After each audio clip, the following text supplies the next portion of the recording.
It is often said that fish and poultry, so-called white meat, is healthier than red meat, pork and beef. Is this really the case? It is well known that red meat increases the risk for heart disease and many types of cancer, as well as the risk for type 2 diabetes. These diseases are among the deadliest diseases there are. So, can switching to white meat help? Can it decrease the bad LDL cholesterol?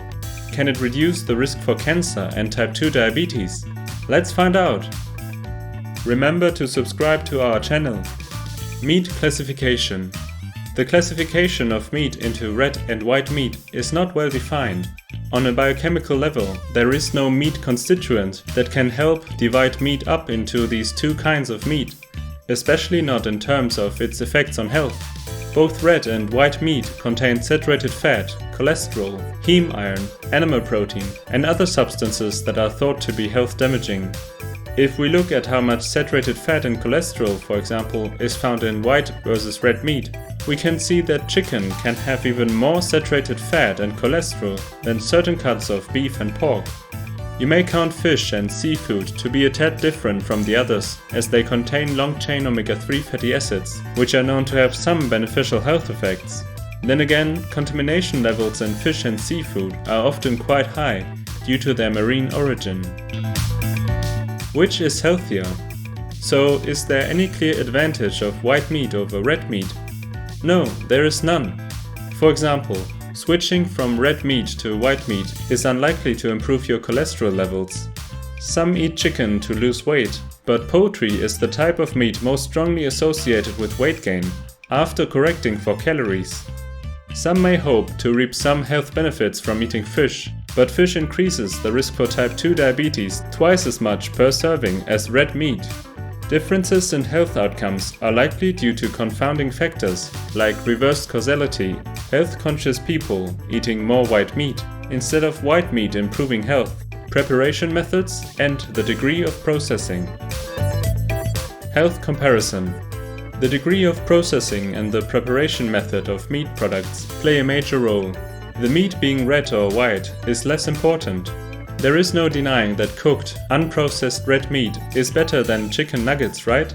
But being healthier than chicken nuggets is not really the standard we want to have for our diet.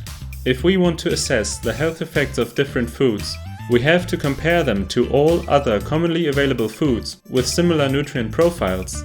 Looking at beverages, for example, with the nutrient of interest being H2O, it doesn't really matter that either Coca-Cola or Pepsi-Cola has less sugar. Both are much worse than water. If the nutrients of interest are protein and minerals, we find all meat products to be excellent sources, but the same is true for whole grains and legumes.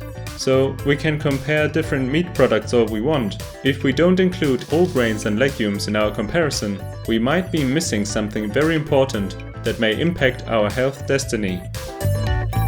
Meat and disease risk. In our comparison, we find processed red and white meat to be the worst.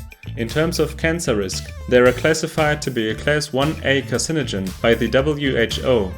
Each 50-gram serving a day increases the risk for type 2 diabetes by 32% and the risk for heart disease by 42%. Unprocessed red meat is a class 2A carcinogen, and each 50-gram serving per day increases type 2 diabetes risk by 19%. And heart disease risk by about 10%. There is positive and negative data for poultry and fish on cancer risk. In many studies, most commonly eaten poultry products were pooled with processed meats, so there is no clear data on the risk of unprocessed poultry meats on type 2 diabetes and heart disease. Fish increases type 2 diabetes risk by 35% per 50-gram serving per day, worse than red meat. The data suggest a protective effect of fish on cardiovascular health. Then again, the long-chain omega-3 fatty acids have been shown to not be protective. A substitution effect is likely. More fish means less processed meat consumption. You can notice the trend of unprocessed meat being better than processed meat. Still, neither seems to be particularly health-promoting. Whole grains and legumes. Now we have seen the effects of unprocessed and processed meat on major chronic diseases. But what about whole grains and legumes, which are possible substitutions for meat nutrient-wise?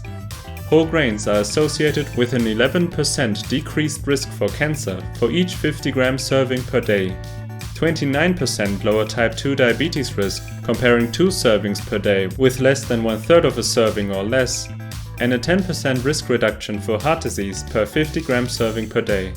Legumes significantly decrease the risk for prostate and colorectal cancer. For prostate cancer, that is a 9% decreased risk for each 50-gram daily serving.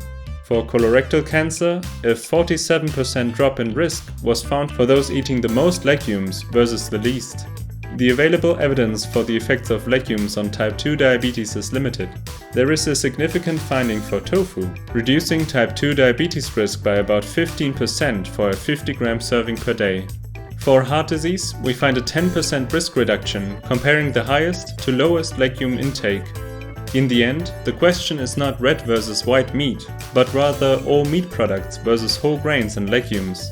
Sadly, the consumption of whole grains and legumes is at an all-time low in Western countries. Looking at the prevalence of cancer, type 2 diabetes and heart disease, it is time to change that. If you liked this video, please share it with your friends and family members who are unsure about the health benefits of eating more plants and less meat. See you next week!